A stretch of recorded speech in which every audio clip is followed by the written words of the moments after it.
এরকম আলেম কন, জালেম কন, মোড়ল কন, মাতবাড়ি কন, যেই কন না কেন, বুনেগের জমি দেওয়ার যে সমাজের মধ্যে সবচাইতে একটা বিশেষ আমরা যেন কুসংস্কার হয়ে দাঁড়াইছি। নাউজুবিল্লাহ। ঘেনা ঘত্ত, তিন জায়গায় দেয়াল, দেড়ের জায়গায় হাফ, মোটে না হয় একটা বহানা বাসুর দে, এনতে নেবে কান ইত্যাদি, এইরকম আছে না নাই? আল্লাহ তাআলা বন্টন করেছেন। জমিনের মালিককে কিছু সময়ের জন্য মুসাফির হাত বদল হয় কি হয় না? হয় কি হয় না? এক ব্যক্তি কোটি কোটি সম্পদের মালিক, বাড়ির সামনে সিং দরজা, তৎকালীন সিং দরজা ছিল, দুই পাশে দুইজন সিপাহ সালার হরেন হব দাঁড়িয়ে থাকতো, খোনা বল্লভ নিয়ে দাঁড়িয়ে থাকতো। যদি কোনো সম্রাট, কোনো রাজাদিরাজ, কোনো সম্মানিত জ্ঞানী গুণী ব্যক্তিগণ আসত, ওই চাক্কুর দুটো মাথা দুই দিকে ধরে তাকে কুন্নিশ করে বাড়ির ভিতরে প্রবেশ করাইতো। একটা লোকের 355 বিঘে জমি, সেই ব্যক্তি কখনো কোনোদিন বাজার থেকে গোশত এনে খেত না, হয় বাড়িতে গরু জবি করতো, না হয় খাসি জবি করে খেত। একদা একবার দুটো খাসি জবি করেছে। একটা খাসি ওজন হয়েছে 25 সার, আর একটা হয়েছে 31 সার। কয় সার? আমরা তো কেস কই হেন কেজি, তাই না? একটা 25 সার, আর একটা হয়েছে আপনার 31 সার। এই খাসি বোনা করে পাক করে তার 5টা সন্তান, 5টা ছেলে সন্তান, 2টো মেয়ে সন্তান। বাড়ির সিং দরজার কাছে সন্ধ্যা হবে হবে ভাব, এমন সময় একজন আগন্তুক এসেছে। এসে বলছেন, বাড়িওয়ালা, কেউ বাড়ি আছেন কিনা? আমি একজন পথিক মুসাফির গো, আপনার বাড়িতে আমাকে যদি আজকে রাতটা একটু আশ্রয় দিতেন, আমি সকাল বেলায় আবার চলে যেতাম। বাড়ির ভিতর থেকে মহাজন বলছে, কে রে সিং দরজায় গেটের গুড়ায়? ছেলে একটা যে বলছে, আব্বা ওখানে এক ফকির আসছে, আমাদের বাড়ি ঢুকতে চায়। বলছে, তোমাকে বাড়ি ঢুকতে দেওয়া হবে না। বলছেন, না, আপনার বাড়ি অনেক জায়গা আছে, আপনার বাড়ি দলুজ ঘর আছে, আপনার বাড়ি অনেক ঘর গাতে আছে, ঘরের মধ্যেও দরকার নাই, আপনার ঘরের এক পাশে বারান্দায় আমাকে একটু আশ্রয় দেন, আমি রাতটা থাকবো আপনার বাড়ি, কিছু খাবো না, রাতটা থাকবো, সকালবেলায় আমি আবার চলে যাব। বলছে, খাসির গোশের ঘিরান পাও বলে বাড়িতে আসতে চাও? এ দে মার, ওর মুখি লাথি মার। ওই বাড়িওয়ালা ওখান থেকে বের হয়ে যে ওই ফকিরকে হরদম মারধর করছে, এত পরিমাণে মারা ধরা করছে, ফকির আর নলটে পারে নাই। কুটি কুটি পায়, আস্তে আস্তে করে রাত হয়ে গেল। ওখান থেকে সরে আর একটু দূরে চলে গেল। যাওয়ার পরে একটা বাড়ির ভিতরে দেখে, মাঠের মধ্যে ফাঁকা জায়গায় একটা বাড়ির মধ্যে টিপ টিপ করে বাতি জ্বলতেছে। ওই বাতির কাছে গেছে, যাই বলছে, মাগো আমাকে একটু থাকতে দেবে নাকি? বলছে, বাবা, একটা ঘর, আমরা স্বামী স্ত্রী 2 জন থাকি, আমাদের ছেলে মেয়ে নেই, তা আপনি থাকবেন? তা আসেন, আপনি আর আপনার ছেলে এক পাশে থাকেন, আর আমি এক পাশে থাকবো। ওই লোক দুটো ওই বড় বাড়ি কাজ করে, এটা বাস্তব একটা ঘটনা। দাগ খৈতেন বলে দিলে আপনারা পিরাই লোকে চেনবেন, তা বলবো না। বন্ধুগণ আমার, এইবার কি করলো, ওই লোকের বাড়িতে থাকলো, ভাতে পানি দেওয়া ভাত, ওদের বাড়ি থেকে ভাত এনে খাইছে। করলে, তরি তরকার তো কিছু নাই, আমরা ওদের বাড়ি কাজ করি। তা কাছে যা আছে দিলি দাও, না দিলেও হবে। তা কাছে চাষা এই ঝাল আর পেঁয়াজ দিয়ে ওই আপনার কি খাইছে, পানি দেওয়া ভাত খাইছে। রাত গভীর হয়ে গেছে, 2টো, 2:30 বা 3টে বাজে। এমন সময় উঠে বলছে, মাগো ওঠো, আমি চলে যাচ্ছি। জ্যোৎস্না, ফুটফুটে জ্যোৎস্নার রাত, একেবারে পরিষ্কার দেখা যায়। বলছে, চাষা এখনো তো রাত অনেক আছে। বলে, না, এই তো ফজর হবে হবে ভাব, আমি চলে যাচ্ছি। কিছুদিন পরে তোমার ওই জমিদার বাড়ির জমিওয়ালারা জমি বিক্রি করতে থাকবে, যদি পারো কিছু সংগ্রহ করে রেখো, ভবিষ্যতে কাজে লাগবে। আপনি কোন কি? এরা কোটিপতি, 355 বিঘে জমিনের মালিক, এরা জমি বেচে। বলছে, মাগো বলে গেলাম, দোয়া দিয়ে গেলাম, আল্লাহ তোমার সহায়ক। এই কথা বলে বাড়ি থেকে বাইল বেড়া পার হয়েছে, লোকটাকে আর খুঁজে পাওয়া যায় না। আবার শোনেন, 1ম নম্বর হলো খৌফ, 2য় নম্বর হলো রাজা, 3য় নম্বর হলো কবজ, 4র্থ নম্বর হলো বসত, 5ম নম্বর হলো হাইবাগ, 6ষ্ঠ নম্বর হলো ওনজ, 7ম নম্বর হলো ওজত, 8ম নম্বর হলো তাওয়াজ্জুদ, 9ম নম্বর হলো ফানা, 10 নম্বর হলো বকা, 11 নম্বর হলো তালবিন, 12 নম্বর হলো তামকিন, 13 নম্বর হলো গায়রাত, 14 নম্বর হলো ভালো খাপ, 15 নম্বর হলো কাশফ, 16 নম্বর হলো ফেরাসাত, 17 নম্বর হলো দোয়া কবুল হওয়া, 18 নম্বর হলো কেরামত। প্রকাশ থাকে যে উল্লেখিত হালতগুলি সালেকের দরজা উন্নত করার জন্যই আল্লাহ তাআলা তরফ হইতে সালেকের উপর ওয়ারেদ হইয়া থাকে। সুবহানাল্লাহ। যে সমস্ত সালেক এলমে তাসাউফে অজ্ঞ তাহাদের পক্ষে এই হালতগুলি বিশেষ ক্ষতিজনক। এমনি কি কতকের পথ ভ্রষ্ট হয়ে যাওয়ার সম্ভাবনা আছে। এই হালতগুলি যখন ওয়ারেদ হওয়া আরম্ভ করে তখন পীরের সওবাত এখতিয়ার করা বিশেষ জরুরি। প্রত্যেক হালতের এই মাসলা জানা দরকার এবং আমল করাও দরকার। এই যে আপনার এই হালতগুলো আসবে মানুষের মধ্যে, ফরজে আইন, ফরজে কিফায়ে, মুস্তাহাব, এইভাবে যত দিকে যাবে না ততই আপনার চলে আসবে। এমনকি দেখা যায় যে আপনার দিন গ্রহণ করছে, এমনভাবে আপনার খালেস নিয়েতে প্রবেশ করছে, অনেক হালত আসতে পারে। কিন্তু এখানে বিশেষ এলমে কলব, এলমে তাসাউফে যারা অজ্ঞ তাদের জন্য এটা কি পথভ্রষ্টতা হওয়ার সম্ভাবনা রয়েছে। প্রথম নম্বর হলো খৌফের বিবরণ। বে এখতিয়ারি খৌফ কাহাকে বলে? অত খৌফ, রাজা, মোহাব্বত আছে না আপনার 40 উসুলের মধ্যে, কিন্তু এখানে বে এখতিয়ারি খৌফ। কখনো খোদার গজব ও আজাবের ভয় সালেকের অন্তরে অতি জোরে জাগিতে থাকে, ইহাকে বে এখতিয়ারি খৌফ বলে। বুঝলেন? কখনো খোদার ভয় অর্থাৎ আল্লাহর গজব ও আজাবের ভয় মুরিদের অন্তরে অতি জোরে জাগিতে থাকে, ইহাকে বে এখতিয়ারি খৌফ বলে। এখতিয়ারি খৌফের অর্থাৎ আল্লাহর ভয়ের আসবাব ও আলামত এলাজ। খৌফের আসবাব কি? পূর্ণাঙ্গ দিনের এলেম অর্জন করা। পূর্ণাঙ্গ দিনের এলেম কি করা? অর্জন করা। শিক্ষা ও আমল না করিলে কবরে, হাসরে, দোজকে কি অবস্থা হইবে সেই সম্পর্কে জ্ঞান অর্জন করা। 3 নম্বর, শিক্ষা ও আমলের ব্যাপারে অতীতে কি কসুরি বা ভুল হইয়াছে এবং বর্তমানে কি কসুরি বা ভুল হইতেছে তাহার বিশেষ খোঁজ খবর লওয়া। তাহলে বোঝা গেল যে আল্লাহর ভয় পয়দা হয় ওই লোকের যে পূর্ণাঙ্গ দিনের জরুরি এলেম শিক্ষা করতে সক্ষম, এবং শিক্ষা আমল না করলে কবরে, হাসরে, পরকালে কি অবস্থা হবে সেই সম্পর্কে যিনি জ্ঞান রাখে। তারপরে কি হয়? এই শিক্ষা আমলের ব্যাপারে অতীতে অনেক কাজা কাফারা গেছে না? তা আমরা যখন তাসাউফ জানেনি, কোনো হিংসা করে ফেলছে, অহংকারী করে ফেলছে, আপনার কি করছেন? রিয়া করে ফেলছেন। তাহলে আমার অতীতে ভুল গেছে, তাহলে বর্তমানে আমরা আরো বেশি এই বিষয়ের পরে গুরুত্ব দেওয়া দরকার কিনা, এবং বর্তমানে আল্লাহ আমাকে সঠিক পূর্ণাঙ্গ দিনের সঠিক বুঝ দান করছেন। এই বুঝ দান করার পরে আমার কি এখন কুসুরি হচ্ছে কিনা, ভুল হচ্ছে কিনা সেই বিষয় বিশেষ খোঁজ নেওয়া।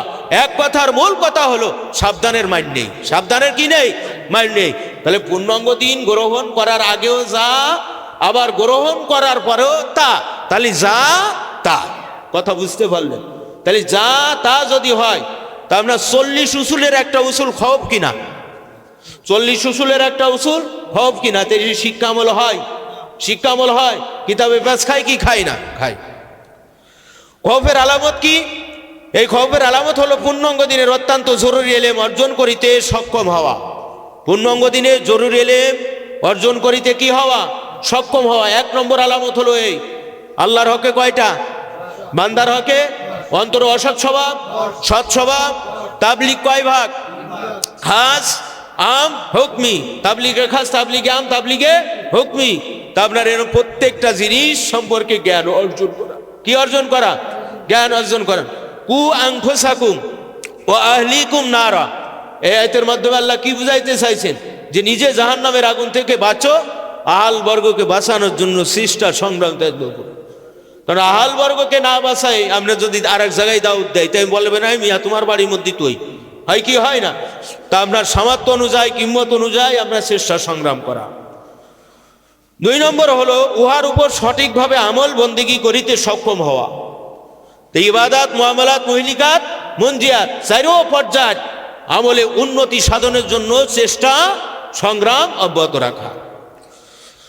এলাজ বা চিকিৎসা হলো উপরোক্ত খৌফের আসবাবে উল্লেখিত 3 পর্যায়ের এলেম এবং মোর্শেদে কামেলের সঙ্গ লাভ করা, গাফেলদের থেকে দূরে থাকা। কাদের থেকে দূরে থাকা?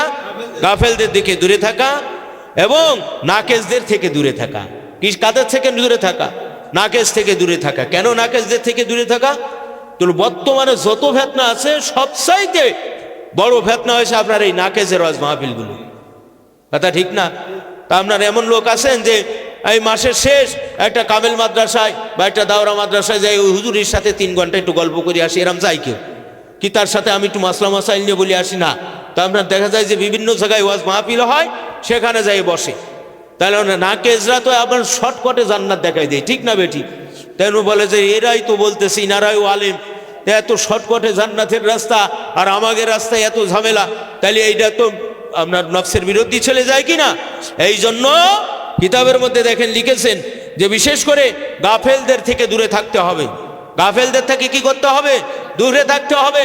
কারণ গাফিলাতে এমন একটা জিনিস, অন্তরের সৎ ব্যবহার, চোখ দিয়ে দেখার পরেও সঠিক দেখে না।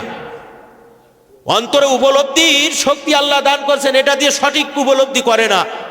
কান দিয়ে সঠিক শোনার পরেও এটা যাচাই বাছাই করে না। আল্লাহ তাদেরকে গাফেল বলছেন। তাদের কি বলছেন? গাফেল। তারা চতুষ্পদ জানোয়ারের মতো, বরং তার চাইতে নিকৃষ্ট। একটা কারণ, সেটা হলো তারা গাফেল। এই জন্যই গাফেলদের থেকে দূরে থাকতে হবে। গাফেলদের থেকে কি থাকতে হবে? দূরে থাকতে হবে। দ্বিতীয় নম্বর হলো নাকেজদের থেকে দূরে থাকতে হবে। নাকেজদের, তাহলে গাফেল আপনার পূর্ণাঙ্গ দিন বিশ্বাসীর মধ্যেও থাকতে পারে কিনা? আছে না? পূর্ণাঙ্গ দিন শিক্ষা করে, বিশ্বাস করে, এর মধ্যে অসংখ্য লোক গাফেল আছে কিনা? আছে না? তা আমরা নাকেজ তো তার পরের পর্যায়ে, নাকেজ তার কি পরের পর্যায়ে। তাহলে গাফেলদের থেকে দূরে থাকা, নাকেজদের থেকে দূরে থাকা, পূর্ণাঙ্গ দিনে জরুরি ইলম অর্জন করা, চারো পর্যায় আমলের বিষয় উন্নতি কল্পে চেষ্টা এবং সংগ্রাম করা, পীরে কামেলের সোহবতে থাকিয়া রিয়াজত করা, মুজাহাদা করা। আল্লাহ বুঝার তৌফিক দান করেন। দুরূদ শরীফ পড়েন, আল্লাহুম্মা সাল্লি আলা।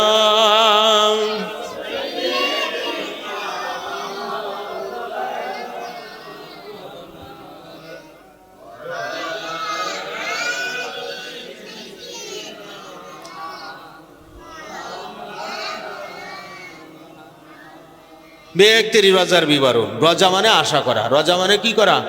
আশা করা। তো কখনো আল্লাহর রহমতের এবং বেহেশতের আশা অন্তরে বিশেষভাবে আসিতে থাকে, ইহাকে বেএখতিয়ারি রজা বলে। আল্লাহর রহমতের আশা, যে আল্লাহ গফফার, গফুর, হ্যাঁ, তো আপনার আল্লাহ তাআলা তার হাবিবের মাধ্যমে জানাইছেন যে একেবারেই নিম্ন স্তরের একটা জান্নাত 10 দুনিয়ার সমান। তা আমরা তো পূর্ণাঙ্গ দিন শিক্ষা করি, আমল করি, হ্যাঁ, আপনার পুরস্কার তাইত মতো সংগ্রাম চেষ্টা করি, তা আল্লাহর রহমত তো অবশ্যই হবে, বেহেশতে তো আল্লাহ আমাদেরকে দেবেই। এই রকম আশা অতিরিক্ত আশা। এই আশাটা কি আশা? অতিরিক্ত আশা। তখন ওই মুরিদ, ওই সালেকের চিন্তা করিতে হইবে, এই যে আশা আসতেছে, এটা আমার জন্য কি মেহমান না আমার জন্য শত্রু, এটা জানতে হবে। তাহলে প্রথম তাকে নজর দিতে হবে কোন জায়গায়? যে আমার এলেম শিক্ষা করা ফরজ ছিল, সেটা করছি কিনা। আচ্ছা, এলেম শিক্ষা করা ফরজ, আদায় করছি, এলেমের পরে যদি আমল না করি, তাহলে বেআমলের কারণে আমার দোজখে যাওয়া লাগবে। কাজে এলেম শিক্ষার পরেও আজও পর্যন্ত আমার কপাল কি হয় নাই? বলন্দ হয় নাই। আমার এইবার দেখতে হবে ইবাদত, মুআমালাত, মুহলিকাত, মুনজিয়াত, এরপরে আমার আমল করা হয়েছে কিনা। মাশাআল্লাহ, যদি আমল করতে পারি, তাহলে আল্লাহর জান্নাত আল্লাহ আমাকে দেবেন। এবং যেই মুর্শিদে কামেলের মাধ্যমে আল্লাহ তাআলা এই মহাসত্যের মহাসন্ধান দান করছেন, শিক্ষা করা, আমল করা তৌফিক শক্তি দান করছেন, তার কি করা? ইহসান করা, সোহবতে থাকা এবং তাইত মতো শক্তিবারে দিন পুরস্কারের চেষ্টা সংগ্রাম করা। তাই কইল না যে এত নেকি কি করব, এরকম তাহলে অনেক আশা হয়ে গেছে না? আসলে আশা ঠিক আছে, আশা আসতে পারে, আশা আসবে, কিন্তু দেখতে হবে যে আমার অন্য সাইডগুলো ঠিক আছে কিনা, তাহলে এই আশাই কার্যকারিতা হবে। কথা বোঝা গেছে? কবজের বিবরণ। কবজ কাহাকে বলে? কখনো আল্লাহর গজব ও আযাবের কথা এবং আল্লাহ জালাল অর্থাৎ ভয় সৃষ্টিকারী মহত্ব প্রকাশক সিফাতি নাম সমূহ এবং জাবারুতের শ্রেষ্ঠত্ব, বড়ত্ব প্রকাশক পৃথক পৃথক গুণবালী কথা মনে জাগৃত হয়, ভয় হৃদয়ে আসিতে থাকে, ইবাদত বন্দেগীর রসকসবিহীন বলিয়া বোধ হইতে থাকে, কাজেই মন বসে না। এটাই হলো হালতে কবজ বলে। এটাকে কি বলে? হালতে কবজ বলে। আবার খেয়াল করে, কখনো আল্লাহর গজব ও আযাবের কথা এবং আল্লাহর জালাল অর্থাৎ ভয় সৃষ্টিকারী মহত্ব সিফাতি নাম সমূহ এবং জাবারুতের শ্রেষ্ঠত্ব ও বড়ত্ব প্রকাশক পৃথক পৃথক গুণবালী কথা মনে জাগৃত হইয়া ভয় হৃদয়ে আসিতে থাকে, ইবাদত বন্দেগী রসকসবিহীন বলিয়া বোধ হইতে থাকে, কাজেই মন বসে না। এই হালতকে কবজ বলে। আল্লাহ হলেন জালাল, আর একটা হলো জামাল, তাই না?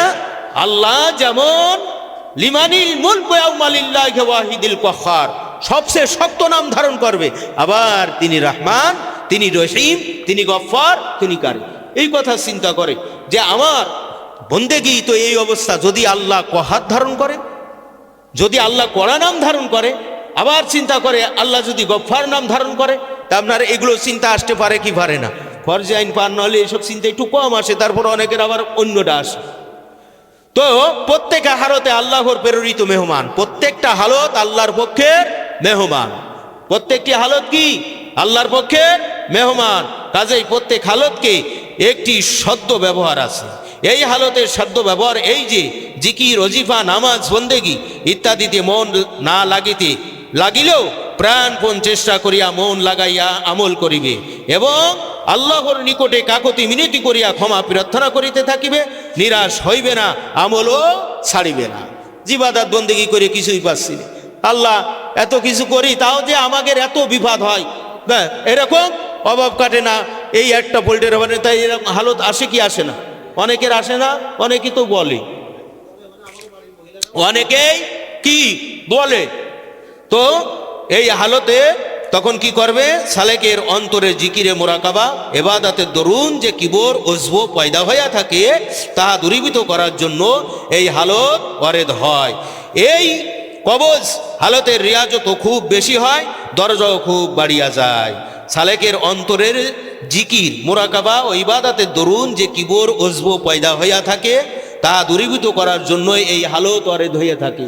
জিকির করে, মুরাকাবা করে, মুশাহেদা করে, দুরূদ শরীফ পড়ে, তাহাজ্জুদে গুজারিশ করে, শেষ রাতের রহমতের ফয়েজ নেওয়ার জন্য চেষ্টা সংগ্রাম করে, এরকম আছে না? অনেক মানুষ আছে। হ্যাঁ, তো তখন কি হয়? এর দ্বারাই ওজব আসে, এর দ্বারাই কি হয়? অহংকার পয়দা হয়। কিন্তু এই হালতটা যখন আসে তখন এই এলাজ অনুযায়ী যদি চিকিৎসা নেয় তাহলে এই ওজব অহংকার দূরীভূত হয়। কথা বুঝতে পারলেন? এই ওজব অহংকার কি হয়? দূরীভূত হয়। অজ্ঞ মুরিদেরা মনে করে জিকির, ওজিফা এবং ইবাদতে যখন লজ্জত অর্থাৎ মজা অনুভব হয় না তখন বেহুদা পরিশ্রম করিয়া লাভ কি? নামাজ পড়ে কাজ হচ্ছে না, এত জিকির আজকার করি মনের মধ্যে শান্তি নাই, এত দুরূদ শরীফ পড়ি, অনেক অজ্ঞ কয় যে আজ পর্যন্ত নবীকে দেখতে পেলাম না, এরকম লোক আছে না? নাই। তাই এ করিয়া লাভ ডাকি, এ করিয়া লাভ ডাকি, তাই তাহারা আমল ছাড়িয়া দেয়। আর কতকে নিজ পীরের উপর বদগুমান আনিয়া তরিকাতের নিয়ামত হইতে মাহরুম বা বঞ্চিত হইয়া যায়। অনেকে জিকির, ওজিফা, এবাদত ছাড়িয়া কুকাজে রত হইতে থাকে, নাউজুবিল্লাহ। কতকে পীরের দরবারে দোষ প্রচার করিয়া নিজের পজিশন বজায় রাখার চেষ্টা করে। জিকির মকসুদ, লজ্জত মকসুদ নহে, তাহার এই খবর তাহাদের নাই। জিকির হলো মূল, জিকির কি মূল? আমি জিকির করতেছি, করব, কিন্তু এর স্বাদ লজ্জ অনুভব করতে হবে এমন কিছু না। মূলে কি? মূলে ইবাদত বন্দেগী, জিকির, আজকার, মুরাকাবা, মুশাহিদা, সেইটা আমার ঠিক থাকলে হলো। তাতে আমি রং পাই আর না পাই, রং পাই আর না পাই। এটা অনেক সময় কয় যে এই পীরের বাড়ি আসতাম, পীর মনে আগের মতো নেই, পীরের বোধহয় আমল ছুটে গেছে। আগে যেরাম দরবারে জাকজমকপূর্ণ দেখতাম, আগে যেরাম দরবারে কাশ কারামতি দেখতাম, আগে যেরাম স্বাদ লজ্জ অনুভব করতাম, পীরের সোহবতে থাকলে যে একটা নূর আসতো, এটা নেই। পীর সাহেব বোধহয় হ্যাঁ হারাম খায়, পীর সাহেব বোধহয় স্বজন প্রীতি রিলিফ চুরির মধ্যে রত হয়ে গেছে, নাইতে আমার ইবাদত বন্দেগী এলেম আমলের মধ্যে এরকম আসবে কিনা? নাউজুবিল্লাহ, নাউজুবিল্লাহ, ফাল পাল্টিছেন, ঠিক আছে, এর মধ্যে ওরাম লোক আছে, কথা বোঝেননি? এর মধ্যে ওরম লোক থাকতে পারে, তেন মানুষ আসতে পারে। সমস্যার কিছু আছে? সমস্যার কিছু আছে? হে নাই। আল্লাহ হেফাজত করেন। মতলব যেই সালেক আল্লাহর প্রাপ্তির পথে সাধনাকারী মুরিদ, তোমার উপর যখন কবজ হালত ওয়ারেদ অবতীর্ণ হয় তখন তুমি অনিচ্ছা সত্ত্বেও ইবাদত বন্দেগীতে রত থাকো, কেননা তোমার এই কবজ হালতটি কিমিয়া তুল্য। সুবহানাল্লাহ। যেমন কিমিয়ার ওসিলাতে একজন ফকির কারণের মতো ধনবান হইয়া যাইতে পারে, তদ্রূপ তুমি এই কবজ হালতের ওসিলাতে অতি উচ্চ মাকামে পৌঁছাইয়া যাইতে পারো। কারণ বারবার রিয়াজত মুজাহাদা সফর যখন করবে তখন এক একটা হালতের দরজা আপনার মাটির থেকে সোনায় পরিণত হয়ে যাবে। আপনার কিসে পরিণত হবে? সোনায় পরিণত হবে। বস্ত্রের বিবরণ, বস্ত্র কাহাকে বলে? কখন আল্লাহর রহমতের আশা খুব বেশি হইতে থাকে এবং নামাজ, জিকির, ওজিফা ইত্যাদির মধ্যে খুব লজ্জত লাগিতে থাকে, ইহাকে বসত বলে। এই হালতের সাধ্য বাবার এই যে আল্লাহর অনুগ্রহে দান মনে করিয়া খোদার শকর আদায় করিবে এবং আরো মন লাগাইয়া ইবাদত বন্দেগী করিতে থাকিবে। সাবধান, কখনো নিজের অর্জিত ধন এবং নিজের কামাল অর্থাৎ পূর্ণতা মনে করিয়া ধোঁকা খাইয়া যাহা সর্বত্র নষ্ট করিবে না। ইবাদত বন্দেগী করার তৌফিক শক্তি দান করছেন কে? তা আপনি কার? আল্লাহ। তারপর আল্লাহ যতক্ষণ এর ভিতরে এত সাত লব্জ দান করছেন সেই আল্লাহ শুকরিয়া আদায় করা। বলছে মিয়া জানো কত কষ্ট করে এরা মাঝফোন দিয়েতে এত জায়গায় উঠাইছেন কে? আল্লাহ। এতে নিজের কোনো আছে নাই। এই দান কার? আল্লাহ। চাই আবার মুহূর্তের মধ্যে আবার সেটা সরাই দিতে পারে। সালেকের বন্দেগীর মাত্রা বৃদ্ধি হইবার জন্য এই বসত হালত ওয়ারেদ বা অবতীর্ণ হয়। শিক্ষিত সালেকেরা এই হালতের ভিতর দিয়াই বহু প্রকার বন্দেগীতে রত হইয়া থাকে। আর অজ্ঞ সালেকেরা এই বসত হালতে নিজেকে কামেল বলিয়া ধারণা করিতে থাকে, ওজব রিপুর দ্বারা সিনাপূর্ণ করে। কতকে নিজ কামালিয়াত বর্ণনায় রত হইয়া যায়। ইহাতে যে সমস্ত ইবাদত বন্দেগী দ্বন্দ্বীভূত হইয়া যায় তাহার খবর তাহাদের নাই। এই হালতের কারণে যারা জ্ঞানী মানুষ তাদের কি মাকাম আরো উঁচু হয়ে যায়, আর যারা মূর্খ এটা বর্ণনা করতে গিয়ে দেখা গেল যে আপনার কি আরো নিম্ন পর্যায়ে চলে যায়, এই খবর তাদের নাই। স্বামী কিতাবের মধ্যে আসছে ইলমিল হাসাদি ওয়াল উজবি ইজা হাবা ইয়াকুলুল আমালু কামা তাকুলুন নারুল হাতাব। মতলব এই যে হিংসা এবং ওজবের এলেম শিক্ষা করা ফরজ। কেননা হিংসা এবং ওজব নেকি সমূহকে ভক্ষণ করিয়া ফেলে, যেমন অগ্নিতে কাঠরাশি কি করে ফেলে? ভক্ষণ করে ফেলে। তাহলে ওজব আসবে না, হিংসাও কি আনা যাবে না। বস্তের হালতে কত অজ্ঞ সালেকেরা মুখে শোনা যায় তাহারা নাকি নিজ পীরের দরজা হইতে অনেক আগাইয়া গিয়াছে, নাউজুবিল্লাহ। তাহারা মনে করে তাহাদের যেই রূপ ফয়েজ ওজত কাশফ হয় পীর সাহেবের তদ্রূপ হয় না। কথা বুঝতে পারছেন? আমাদের ইবাদাতে যত হয় আমার পীর সাহেবেরও এমন হয় না, এতে বুঝতে পারে এইরকম ধারণা করে। শরিয়াতে আকামের উপর অর্থাৎ পূর্ণ আমল করিয়া যাওয়াই যে মুরিদের আমল করিয়া যাওয়াই যে তরিকাতের মকসুদ, শুধু জজবা কাশফ হওয়া মকসুদ নহে তাহা তাহাদের খবর নাই। আমলবিহীন জজবা ওজত কাশফের কোনো মূল্যই নাই। ইহা যেন তামাশা ছাড়া আর কিছুই নহে। শরিয়াতের দিনের পরে আমল করাই যে মূল মকসদ। জজবা উঠুক, আপনার কি হোক, ফানা হোক, এগুলো যে মকসদ নেই, খবর তাহাদের নাই। অনেক অজ্ঞ সালেকের দেখা যায় যে তাহারা দিবারাত্রি 24 ঘন্টার তাসবিহ হাতে রাখে বটে, কিন্তু তাহাদের আমলের সঙ্গে সাক্ষাৎ নাই। যেমন হকুল ইবাদ, কিবর, হাসাদ ইত্যাদির খবর তাহারা রাখে না। এমনকি স্ত্রী কন্যা ইত্যাদির হক ও আদায় করিতেছে না। আবার সর্ব অবস্থায় জিকির করতেছে, পাঁচাঙ্কার জিকির মুরাকাবার মধ্যে আছে। তাদের ইবাদত আপনার হকুল ইবাদ এগুলো মারাত্মক জিনিস না, এই সম্পর্কে কি নাই? খবর নাই। অনেকে স্ত্রীকে এইরূপ বকাবকি করে যে তাহাতে বোঝা যায় তাহারা ফাসেকের দরজা অতিক্রম করিয়া গিয়াছে, নাউজুবিল্লাহ। কতকে চার বিবি খুব পছন্দ করে, কিন্তু সমানভাবে সময় বন্টন ইত্যাদি পছন্দ করে না। স্ত্রীর হক নষ্ট করার জন্য যে দোজকে ভীষণ অগ্নিতে জ্বলিতে হইবে তাহা তাহাদের কল্পনায় আছে বলিয়া মনে হয় না। হাইবাদ কাহাকে বলে? কবজের হালত যখন আরো অধিক বাড়িয়া যায় তখন তাকে হাইবত বলে। এই হালতের সাধ্য ব্যবহার এই যে দেলে না চাহিলেও শরিয়াতের আহকামের উপর পূর্ণভাবে আমল করিতে থাকা, এলেম হাসিল করা, জিকির, রজিফা, মুরাকাবা ইত্যাদি রীতিমতো করিয়া যাবৎ পীর ধরিয়া যাহা খাটিলাম সব বরবাদ হইয়া গিয়াছে। আল্লাহর রহমত হইতে না উন্মত নৈরাশ হওয়া যে উচিত নহে তাহা অজ্ঞ মুরিদের কল্পনায় থাকে না। এই হালতে পীরের উপর খুব বদগুমান হইয়া থাকে। অজ্ঞ মুরিদেরা মনে করে আমরা আগের জিকির মোরাকাবায় কত স্বাদ গ্রহণ করিতাম পাইতাম, এখন তাহা কিছু পাইতেছি না। মনে হয় পীর সাহেবের আগের মতো দরজা নাই, নাউজুবিল্লাহ। পীর সাহেব এখন দুনিয়াদার হইয়া গিয়াছে। এই হালতে অজ্ঞ মুরিদেরা পীরের জানের শত্রু বা দুশ্মন হইয়া থাকে এবং পীরের দরবার ধ্বংস করার চেষ্টায় রত হয়।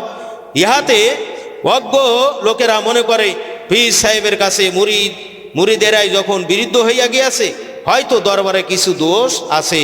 এই অবস্থায় আল্লাহ তাআলার খাস রহমতের বদৌলতে বা কারণে বা ওসিলায় খাঁটি পিরানা দরবার কায়েম থাকিয়া যায়। কথা বুঝতে পারলেন? আপনার অনেক সময় পীর সাহেবের কি হয়ে যায়, জানের শত্রু হয়ে যায়, দরবার ভাঙচুর, বদগুমান ইত্যাদি ইত্যাদি শুরু হয়। দুরূদ শরীফ পড়েন, আল্লাহুম্মা সাল্লি আলা মাওলানা মুহাম্মাদ ওয়া আলা আলি সাইয়্যিদিনা আল্লাহুম্মা সাল্লি আলা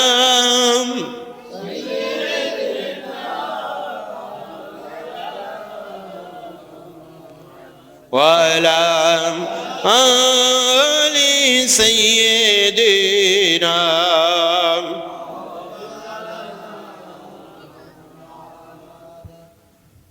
পরিত্রাণকারী মহৎ গুণবালী সৎ স্বভাব অর্জন মৌলিক কয় ফরজ? কি কি?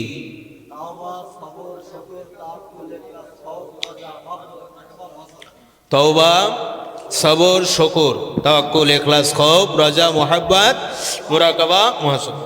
সবরের বিবরণ, সবর বা ধৈর্য কাকে বলে এবং সবর করা কি? যে শীষ পরজগৎ হাসিল করার পথে বাধা জন্মায় তাহা ত্যাগ করার নাম সবর বা ধৈর্য। এই সবর হাসিল করা ফরজ, যথা কুরআন মাজিদের মধ্যে ৪র্থ পারা সূরা আলে ইমরান ২০০ নম্বর আয়াত আল্লাহ তাআলা বলেন, ইয়া আইয়ুহাল্লাযীনা আমানুসবিরু, হে ঈমানদারগণ তোমরা সবর হাসিল করো। হে ঈমানদারগণ তোমরা কি করো? সবর হাসিল করো। বর্ণিত সবর হাসিলের আদেশটি আত্মা সম্পর্কীয় মাসালা অর্থাৎ তাসাউফ সম্পর্কীয়। প্রত্যেকটি নাজায়েজ কাজ পরজগৎ হাসিল করার পথে বাধা জন্মায়। এই কারণে প্রত্যেকটি নাজায়েজ কাজ হইতে ফিরিয়া থাকার জন্য তওবার আদেশও আসিয়াছে। প্রত্যেকটি নাজায়েজ কাজ পরজগৎ হাসিলের পথে কি জন্মায়? বাধা জন্মায়। সেটা ছোট হোক বড় হোক মিডিয়াম হোক যেই হোক না কেন, প্রত্যেকটা কাজ পরজগৎ হাসিলের পথে কি জন্মায়? বাধা জন্মায়। ধৈর্য গুণ ছাড়া তওবার আদেশটি প্রতিপালন করা যাইবে না বলেই সবর করার আদেশটি আসিয়াছে। মানুষ যখন সাবাল্যক হয় তখন জাহেরি ও বাতিনি গুনাহ ত্যাগ করার আদেশ হয়। যেমন যখন মানুষ সাবালেক হয় তখন নাজায়েজ খানা ত্যাগ করার আদেশ হয়, পর স্ত্রী ব্যবহার করার জন্য নিষেধের আদেশ হয়। বর্ণিত আদেশ রক্ষা করার জন্য সবর করা দরকার হয়। বর্ণিত আদেশ রক্ষা করতে গেলে কি করতে হবে? সবর বা ধৈর্য ধারণ করার ক্ষমতা পয়দা করতে হবে, এলেম শিক্ষা করে। বর্ণিত আদেশ দুইটির দিকে দৃষ্টিপাত করিলে পরিষ্কার বোঝা যায়, মানুষ যখন সাবাল্যক হয় তখন এই তাসাউফের মাসলার উপর আমল করা ফরজ হয় এবং সাবাল্যক হওয়ার পূর্বেই মাসালা শিক্ষা করিতে হয়। এক্ষণে যাহারা বৃদ্ধ বয়সে তাসাউফ শিক্ষার সময় নির্ধারিত করিতেছেন তাহারা তাসাউফের মাসলা সম্পর্কে কি আছে? অজ্ঞ আছে। তাসাউফের মাসলা সম্পর্কে কি আছে? অজ্ঞ আছে। এই জন্য ইলমে দ্বীন শিক্ষা করা ফরজ আইন। যখন এরকম ছোট বাচ্চাদেরকে তাহলে নামাজ কাজার মাসলা বুঝতে পারবে, আপনার নাজায়েজ জায়েজ জিনিসগুলো কি পারবে? বুঝতে পারবে। তাই প্রাথমিক পর্যায়ে ফরজ আইনের ইলম শিক্ষা করানোর জন্য প্রত্যেকের চেষ্টা সংগ্রাম। সবরের স্তর বা দরজা। সবরের দরজা কয়টি? সবর হাসিল করার দরজা হলো তিনটি। কয়টি? তিনটি। সবর হাসিল করার দরজা কয়টি? তিনটি। প্রথম দরজা ফরজ আদায় করার ভিতরে, ফরজ আদায় করা, যত ফরজ হুকুম আছে এটা আদায় করার ভিতরে তা আপনার সময় ব্যয় করতে হয় না? ফরজ আদায় করতে সময় অক্ত নির্ধারণ করে ব্যয় করে কি করে না? তা আমরা দুনিয়াবি কাজ থেকে বিরত থেকে আখেরাতের কাজের দিকে, দুনিয়ার কাজ পরকালের পথে বাধা জন্মায় সেটা ত্যাগ করে আসে আল্লাহ নৈকট্য হাসিলে করার জন্য আপনার কি করছেন? ইবাদত বন্দেগীতে আল্লাহ যে ফরজ হুকুম করছে। ইলমে দ্বীন শিক্ষা করা ফরজ না নফল? তাই ইলমে দ্বীন যখন শিক্ষা হতে লেগে গেছেন তা কয় শত দরজা হবে? কয় ৩০০ রহমতের দরজা বুলন্দ করা হবে। সুবহানাল্লাহ। এর মধ্যে একটা বিশেষ কথা, একজন নাকেস পীর লক্ষাধিক লোক মুরিদ করিয়াছে কিন্তু ইলমে তাসাউফ খোঁজ রাখে না। এখন ইলমে তাসাউফ শিক্ষার ফরজ আদায় করিলে পীর পজিশন নষ্ট হইয়া যায়, মুরিদও ছুটিয়া যাইবে। পীর পজিশনে কি হবে? নষ্ট হবে। আবার মুরিদগণও এখন পীর পজিশন নষ্ট হওয়ার ভয় না করিয়া যদি ফরজ শিক্ষা অর্জন করিতে পারে তবে ৩০০ দরজা হাসিল হইয়া যাইবে। সুবহানাল্লাহ। কয় শত দরজা হাসিল হবে? ফরজ আদায়ের ভিতরে কয় শত দরজা হাসিল হবে? নামাজ পড়া ফরজ না নফল? এলেম শিক্ষা করা ফরজ না নফল? সহিভাবে কোরআন শরীফ শিক্ষা করা ফরজ না নফল? তদ অনুযায়ী আমল জিন্দেগি পয়দা করা ফরজ না নফল, হারাম খানা ত্যাগ করা ফরজ না নফল, হালাল গ্রহণ করা ফরজ না নফল, এইভাবে নাজায়েজ জিনিস চোখে না দেখা এটা কি ফরজ না নফল? তার যত করবে এনার 300 রহমতের দরজা। সাহাবী আরজ করলেন, হুজুর এই দরজা কিরকম? 7 আসমান 7 জমিন সমান। বলেন সুবহানাল্লাহ। এত বড় বড় রহমত করুণা বরকত আল্লাহ দান করবে, তার মাকাম বুলন্দ করবে। 7 আসমান আসমান জমিনের যত ফারাক এত বড় নেকি দিয়ে তার পরিপূর্ণ করে দেওয়া হবে। সুবহানাল্লাহ। দ্বিতীয় দরজা হলো হারাম কাজ ত্যাগ করার ভিতর দিয়ে, ইহাতে 600 দরজা হাসিল হইবে। দ্বিতীয় দরজা কি? হারাম কাজ ত্যাগ করার মধ্য দিয়ে। যেমন একজন পীর সাহেব পীর না হইয়া পীরগিরি করিয়া লক্ষাধিক টাকা উপার্জন করিয়াছে, এখন এই নাজায়েজ টাকা ফেরত দিতে হইলে উজ্জ্বল দরবারখানা নষ্ট হইয়া যাইবে। এখন এই নষ্ট হওয়ার ভয় না করিয়া যদি নাজায়েজ টাকা ফেরত দিতে পারে তবে তার জন্য কয় শত দরজা? 600 দরজা। একজন নাকে জালে মাছ করে আমরা আংশিক বক্তা, এটা যদি সরজমিন তওবা করে যে আমরা আংশিকে ছিলাম, এখন পূর্ণাঙ্গ গ্রহণ করবো, পূর্ণাঙ্গ প্রসার করবো, কয় শত দরজা হবে? 600 দরজা লাভ হবে। সুবহানাল্লাহ। আর এই টুসকানি সিলিন্ডার না হওয়ার কারণে, মন চাই জিন্দেগিতে রত হওয়ার কারণে 6 লক্ষাধিক তলে জাহান্নামে যাবে, এটার জন্য রাজি আছে, কিন্তু এই পজিশন নষ্ট করতে রাজি না। হিদায়াতের মালিক কে? আল্লাহ। আল্লাহ। কাজেই প্রত্যেকটা হারাম কাজ ত্যাগ করার মধ্য দিয়ে কয় শত দরজা? কয় শত দরজা? 600 দরজা। তৃতীয় নম্বর দরজা হলো বিবাদে সবর করার ভিতর দিয়ে, ইহাতে 900 দরজা হাসিল হইবে হঠাৎ আকাম্মিক বিপদের মধ্য দিয়ে। এখানে একটা মিসাল আছে, যেমন এক ব্যক্তির মাত্র একটি ছেলে, এই ছেলেটি জাহেরি বাতিনি এলেম শিক্ষার জন্য শিক্ষা সমাপ্ত করিয়া বেলা 10টায় বাড়িতে ফিরিয়া আসিয়াছে, 11টায় কলেরা রোগে মারা গিয়াছে। এই ছেলের বাবা নামাজ, জোহরের নামাজ শেষ করিয়া বা নামাজ শেষ করিয়া সমাপ্ত করিয়া জোহরের নামাজ জামাতে পড়িয়া বলিতেছে, আল্লাহ তাকে একটি ছেলে দিয়াছিল, তা পরীক্ষা করার জন্য নিয়ে গিয়াছে। এই বিবাদে সবর করার কারণে আল্লাহ তাআলা কয় শত দরজা দান করবে? 900 দান করবে। হঠাৎ আকাম্মিক বিবাদ, রোগ শোক ব্যারাম প্রিয়া বালা মুসিবাত, বিবাদ আবাদ হামলা মামলা বিভিন্ন ইত্যাদি যা আসবে সঙ্গে সঙ্গে সবর করতে হবে, আল্লাহর পরে তাওয়াক্কুল করতে হবে। তখন কি হবে? আল্লাহর খুশি হয়ে রাজি হয়ে বান্দার 900 রহমতের দরজা হাসিল করে দান করে দেবে, মর্তবা দিয়ে দেবেন। সুবহানাল্লাহ। কয় শত দরজা? 900 দরজা। এক ব্যক্তি একটি গাছের তলা দিয়ে যাইতেছে, লোকজন কেহই নাই, গাছের ফল পাওয়ার জন্য তাহার অন্তরে কল্পনা হইল, কিন্তু সে আল্লাহর ভয়ে পরজগতে বেহেশতের ফলের আশায় এই ফল খাওয়ার কল্পনা দূর করিয়া দিল। এই কল্পনাকে সবর বলে।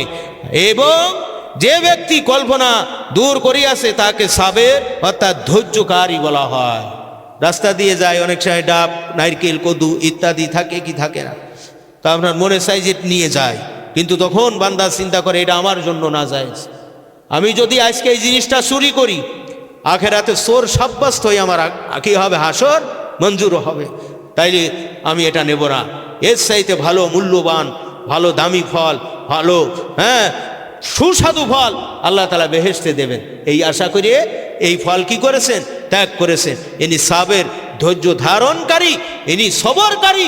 আস্তাঈনু বিসবরি ওয়াস সালাহ ইন্নাল্লাহা মাআস সাবিরিন।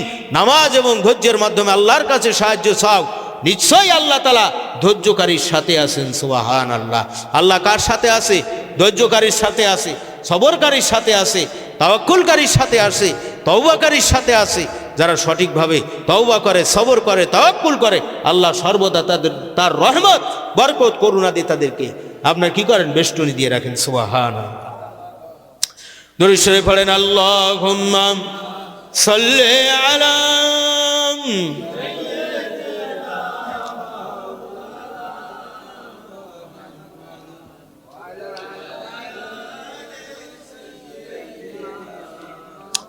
মাওলানা মুহাম্মদ। এক ব্যক্তি ভগ্নির মিরাজ আদায় করে নাই এবং সে একজন গরিব মানুষের কিছু জমি নিজের নামে রেকর্ড করাইয়া লইয়াছে। এক্ষণে সবর হাসিল করিতে কি করিবে? ভগ্নি বোঝেন? হ্যাঁ, যত জ্বালা বনিগে জমি দেওয়ার সময়। এরকম আলেম কন, জালেম কন, মোড়ল কন, মাতবাড়ি কন, যেই কন না কেন, বনেগের জমি দেওয়ার যে সমাজের মধ্যে সবচাইতে একটা বিশেষ আমরা যেন কুসংস্কার হয়ে দাঁড়াইছে। নাউজুবিল্লাহ। ঘ্যানা ঘত্ত, 3 জায়গায় দেয়াল, 1.5 জায়গায় হাফ, মোটে না হয় একটা বহানা বাসুর দে, এনতে নেবে কান ইত্যাদি, এইরকম আছে না নাই? আল্লাহ তাআলা বন্টন করেছেন। জমিনের মালিক কে? কিছু সময়ের জন্য মুসাফির হাত বদল হয় কি হয় না? হয় কি হয় না? এক ব্যক্তি কোটি কোটি সম্পদের মালিক, বাড়ির সামনে সিং দরজা, তৎকালীন সিং দরজা ছিল, 2 পাশে 2 জন সিপা সালার হরেন হব দাঁড়িয়ে থাকতো, খোনা বল্লভ নিয়ে দাঁড়িয়ে থাকতো। যদি কোনো সম্রাট, কোনো রাজাদিরাজ, কোনো সম্মানিত জ্ঞানী গুণী ব্যক্তিগণ আসতো, ওই চাক্কুর 2টো মাথা 2 দিকে ধরে তাকে কুন্নিশ করে বাড়ির ভিতরে প্রবেশ করাইতো। একটা লোকের 355 বিঘে জমি, সেই ব্যক্তি কখনো কোনোদিন বাজার থেকে গোশত এনে খেত না, হয় বাড়িতে গরু জবি করতো, না হয় খাসি জবি করে খেত। একদা একবার 2টো খাসি জবি করেছে। একটা খাসি ওজন হয়েছে 25 সার, আর একটা হয়েছে 31 সার। কয় সার? আমরা তো কেস কই হনি কেজি, তাই না? একটা 25 সার, আর একটা হয়েছে আপনার 31 সার। এই খাসি বোনা করে পাক করে তার 5টা সন্তান, 5টা ছেলে সন্তান, 2টো মেয়ে সন্তান। বাড়ির সিং দরজার কাছে সন্ধ্যা হবে হবে ভাব, এমন সময় একজন আগন্তুক এসেছে। এসে বলছেন, বাড়িওয়ালা কেউ বাড়ি আছেন কিনা? আমি একজন পথিক মুসাফির গো, আপনার বাড়িতে আমাকে যদি আজকে রাতটা একটু আশ্রয় দিতেন, আমি সকাল বেলায় আবার চলে যেতাম। বাড়ির ভিতর থেকে মহাজন বলছে, কে রে সিং দরজায় গেটের গুড়ায়? ছেলে একটা যে বলছে, আব্বা ওখানে এক ফকির আসছে, আমাদের বাড়ি ঢুকতে চায়। বলছে, তোমাকে বাড়ি ঢুকতে দেওয়া হবে না। বলছেন, না, আপনার বাড়ি অনেক জায়গা আছে, আপনার বাড়ি দলুজ ঘর আছে, আপনার বাড়ি অনেক ঘর গাতে আছে, ঘরের মধ্যেও দরকার নাই, আপনার ঘরের এক পাশে বারান্দায় আমাকে একটু আশ্রয় দেন, আমি রাতটা থাকবো আপনার বাড়ি, কিছু খাবো না, রাতটা থাকবো, সকাল বেলায় আমি আবার চলে যাব। বলছে, খাসির গোশের ঘিরান পাও বলে বাড়িতে আসতে চাও? এ দে মার, ওর মুখি লাথি মার। ওই বাড়িওয়ালা ওখান থেকে বের হয়ে যে ওই ফকিরকে হরদম মারধর করছে, এত পরিমাণে মারা ধরা করছে, ফকির আর নলতে পারে নাই। কুটি কুটি পায়, আস্তে আস্তে করে রাত হয়ে গেল। ওখান থেকে সরে আর একটু দূরে চলে গেল। যাওয়ার পরে একটা বাড়ির ভিতরে দেখে, মাঠের মধ্যে ফাঁকা জায়গায় একটা বাড়ির মধ্যে টিপ টিপ করে বাতি জ্বলতেছে। ওই বাতির কাছে গেছে, যাই বলছে, মাগো আমাকে একটু থাকতে দেবে নাকি? বলছে, বাবা একটা ঘর, আমরা স্বামী স্ত্রী 2 জন থাকি, আমাদের ছেলে মেয়ে নেই, তা আপনি থাকবেন? তা আসেন, আপনি আর আপনার ছেলে এক পাশে থাকেন, আর আমি এক পাশে থাকবো। ওই লোক 2টো ওই বড় বাড়ি কাজ করে, এটা বাস্তব একটা ঘটনা। দাগ খতিন বলে দিলে আপনারা পিরাই লোকে চেনবেন, তা বলবো না। বন্ধুগণ আমার, এইবার কি করলো, ওই লোকের বাড়িতে থাকলো, ভাতে পানি দেওয়া ভাত, ওদের বাড়ি থেকে ভাত এনে খাইছে। করলে তরি তরকার তো কিছু নাই, আমরা ওদের বাড়ি কাজ করি। তা কাছে যা আছে দিলি দাও, না দিলেও হবে। তা কাছে চাষা এই ঝাল আর পেঁয়াজ দিয়ে ওই আপনার কি খাইছে, পানি দেওয়া ভাত খাইছে। রাত গভীর হয়ে গেছে, 2টো, 2:30 বা 3টে বাজে, এমন সময় উঠে বলছে, মাগো ওঠো, আমি চলে যাচ্ছি। জ্যোৎস্না, ফুটফুটে জ্যোৎস্নার রাত, একেবারে পরিষ্কার দেখা যায়। বলছে, চাষা এখনো তো রাত অনেক আছে। বলে, না, এই তো ফজর হবে হবে ভাব, আমি চলে যাচ্ছি। কিছুদিন পরে তোমার ওই জমিদার বাড়ির জমিওয়ালারা জমি বিক্রি করতে থাকবে, যদি পারো কিছু সংগ্রহ করে রেখো, ভবিষ্যতে কাজে লাগবে। কয়, আপনি কোন কি? এরা কোটিপতি, 355 বিঘে জমির মালিক, এরা জমি বেচে। বলছে, মাগো বলে গেলাম, দোয়া দিয়ে গেলাম, আল্লাহ তোমার সহায়ক। এই কথা বলে বাড়ি থেকে বাইলবেড়া পার হয়েছে, লোকটাকে আর খুঁজে পাওয়া যায় না। ওই লোক বলে, বেশি দিন না, 2 থেকে 3 মাসের মধ্যে কলেরা, উলাউটা, ডায়রিয়া, পক্সো, মামলা, হামলা, মোকদ্দমা ইত্যাদি শুরু হয়ে গেল। দাগে দাগে জমির দাম যেখানে 5,000, সেখানে বেচে মাত্র 70 টাকা। কত? 70। কোনোটা বিক্রি করেছে, কোনোটা যেমনি সেমনি নিয়ে গেছে। ওই লোকের 5টা ছেলে ছিল, 5টা ছেলেই কোনো ভিটেই দাঁড়াতে পারে না, কানা হয়ে, খুঁড়া হয়ে, ল্যাংড়া হয়ে লাস্টে মারা গেছে। এখন এটার একাক অবস্থা। গ্রামের কিছু লোক বলছে, এই কাছে ধরো ওই তোকে যে অমুক জায়গায় একটা জমি আছে, তো ওখানে তো তোরা ঘর করতে পারিস। বলে তাই? এখন সেই জমিটা ছিল আপনার 52 শতকের 1.5 বিঘে জমি। কয় বিঘে জমি? 1.5 বিঘে। তো সেখানে যে ইট ফিট নিয়ে আপনার ঘর টর গাঁথবে। প্রথম দিন যে 2 সারি গেঁথে আসে, সকালবেলায় জায়গায় থেকে ইটির জায়গায় ইট, বালির জায়গায় বালি, কোনো গাঁথনি ফাতনি নাই। তো বলছেন যে আমাদের মানুষ তো আমাদের এখন আমরা গর্তই পড়ে গেছি, এই জন্যই বোধহয় এইরকম করতেছে। তো এবার পরের দিন আবার জন বেশি নিয়ে পুতারা কমপ্লিট করে দিয়েছে। আগের দিনেরও যে অবস্থা, এদিনেরও সে অবস্থা। এই চিন্তা করতে বলছে এত বড় নাফরমানি।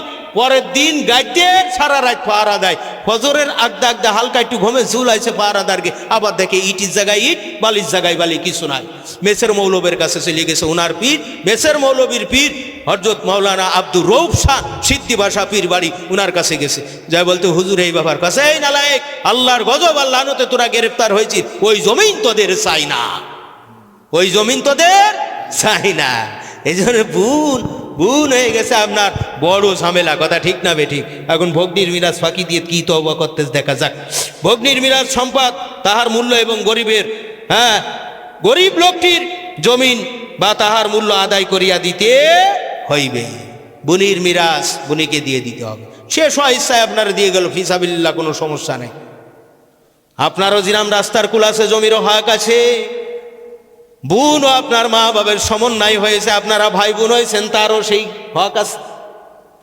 আপনার যেমন ভেড়ির গাছ জমিটা নীতি সারে 22 মাস হয়, ওই জায়গায় কই দুটো খাতিস সারে, বোনটারও খাতিস সারে, ভাগ্নেরও খাতিস, ঠিক না?